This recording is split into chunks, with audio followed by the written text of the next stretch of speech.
मैं doctor Annu Mathur, associate professor, Indian music, SMM government girls college Bhilwara से। मैं आज इस वीडियो में आपको ठाट पद्धति के बारे में बता रही हूँ। सबसे पहले ठाट की परिभाषा, फिर दूसरा ठाट की विशेषताएं और तीसरे वेंकटमखी द्वारा प्रतिपादित बेहतर ठाट, उसके बारे में मैं आपको समझा रही हूँ। सबसे पहले ठाट की परिभाषा।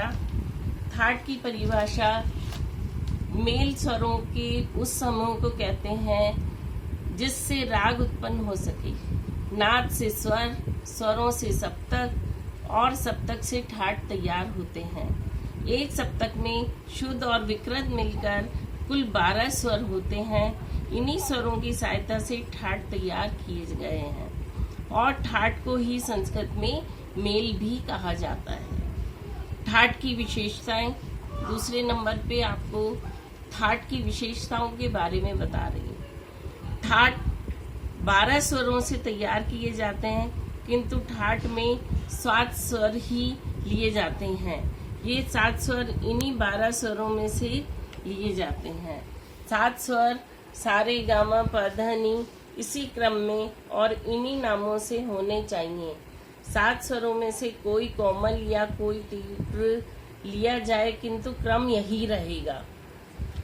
राग में ये स्वर इस क्रम से हो या न हो, किंतु ठाट में इस क्रम का होना आवश्यक है।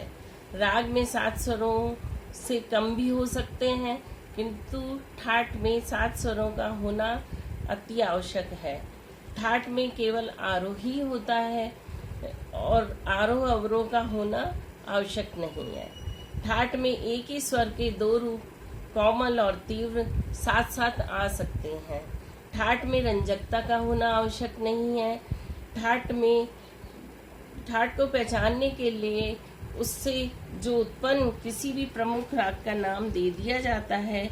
जैसे भैरव एक प्रसिद्ध राग है, इसलिए भैरव राग के स्वरों के अनुसार जो ठाट बना, उस ठाट का नाम भी भैरव ठाट रख दिया। प्रत्येक ठाट में स्वर तो केवल 7 ही होते हैं, किंतु उनके स्वरों में कोमल तीव्र का अंतर पड़ जाता है। इस अंतर से ही तरह तरह के ठाट बना लिए हैं।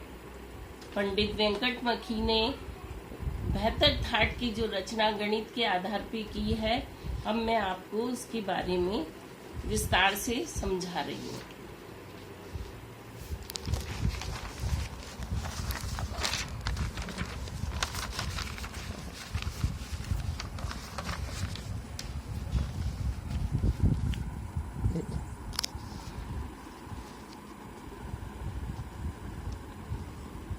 पंडित वेंकटमखी के अनुसार सप्तक में अधिकतम 12 ठाटों की रचना हो सकती है। ठाटों की रचना विधि इस प्रकार है।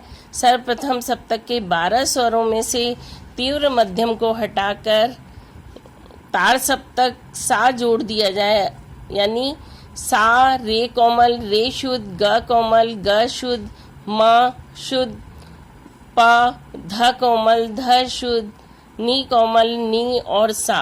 तार सप्तक का सा मिला के इस तरह से 12 स्वर किए गए हैं।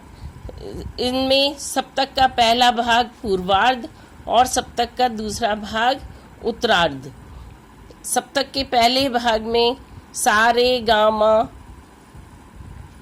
फिर सेकंड नंबर पे सा रे कोमल ग शुद्ध और म।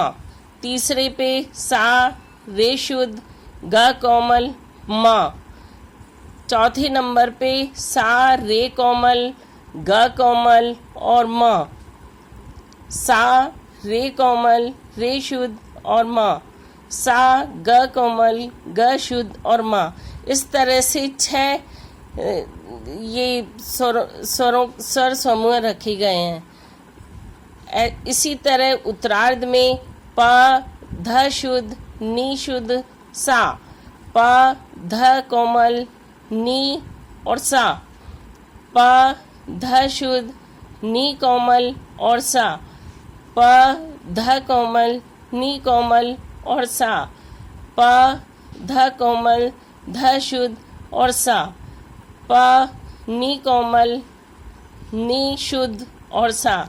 इस तरह से उपरोक्त विधि के उपराग से पूर्वार्ध के 6 स्वरूपों में उत्तरार्ध की सभी में 7 स्वरावलियों को बारी बारी जोड़ने पर यह मेल या थाट में 7 संख्या, यानी सबको इस तरह से पहले नंबर पे हम सारे गामा, फिर इसको पहले से जोड़ा, फिर दूसरे नंबर से जोड़ा, फिर तीसरे से, फिर चौथे से, फिर 5वें नंबर से और पहले कोई छठे नंबर से।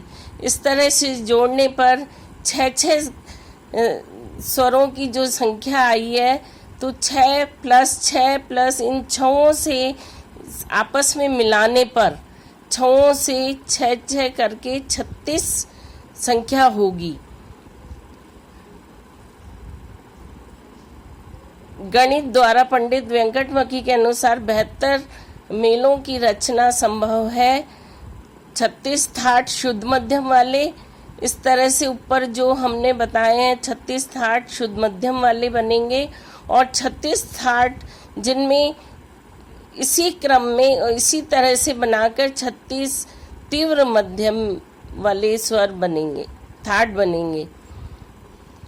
तो 36 शुद्ध मध्यम वाले प्लस 36 तीव्र मध्यम वाले, कुल 72 थाटों की रचना पंडित वेंकटमखी द्वारा की गई। इन सभी की 6 थाटों की तालिका भी मैं आपको इस और डिटेल से इसमें समझा रही हूँ। पहले नंबर पे सा, रे, गा, मा, फिर इसको 6 से जोड़ा, प, ध, नी, सा, फिर ये क्रम तो यही रहेगा, लेकिन इनको 6 से जोड़ा तो इस तरह प, ध, नी, सा, प, ध, नी, सा, ये इस तरह से एक क्रम को इन्हीं 6 क्रम से जोड़ा गया है। सेकंड नंबर पे सेकंड नंबर का समूह लिया और उसको भी 1 2 3 4 5 6 6 के साथ इनको मिलाया गया है। इस तरह से ये पूरी तालिका में, मैं आपको तालिका स्पष्ट रूप से समझा रही हूँ। पूरी तालिका में 6 मेल को 6 को मिलाकर जो 36 थाट बने,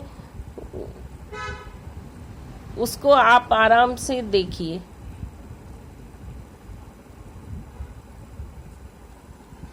उपरोक्त विधि से ही अन्य 36 थाट अथवा मेल तीव्र मध्यम के भी बनेंगे, अर्थात 36 शुद्ध मध्यम के और 36 तीव्र मध्यम के।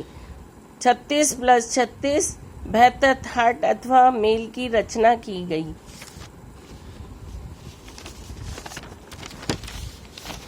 धन्यवाद।